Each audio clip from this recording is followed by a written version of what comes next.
नमस्कार, मी वास्तुतज्ञ सुषमा रमेश पलंगे, लाभदायी वास्तू पंडित शिव पलंगे यांच्या यूट्यूब चॅनलवर आपल्या सर्वांचे मनपूर्वक स्वागत. अनुराधा नक्षत्रावर गौरीचं आपल्या घरी आगमन होत असतं. या दिवशी गौरीला भाजी भाकरीचा नैवेद्य दाखवला जातो. दुसऱ्या दिवशी ज्येष्ठ नक्षत्रावर गौरीचं पूजन केलं जातं. तर यावर्षी 11 सप्टेंबर वार बुधवार 2024 रोजी आपल्याला गौरीचं पूजन करायचं आहे.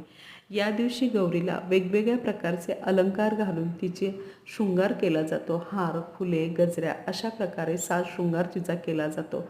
अनेक प्रकारचे सौभाग्याचे अलंकार देऊन तिला ओटी भरली जाते आणि अनेक प्रकारचे नैवेद्य गौरीपुढे ठेवले जातात. मिठाई, फराळाचे पदार्थ, पुरणपोळी, चटण्या, लोणचे असे अनेक प्रकार गौरीला नैवेद्यासाठी ठेवले जातात.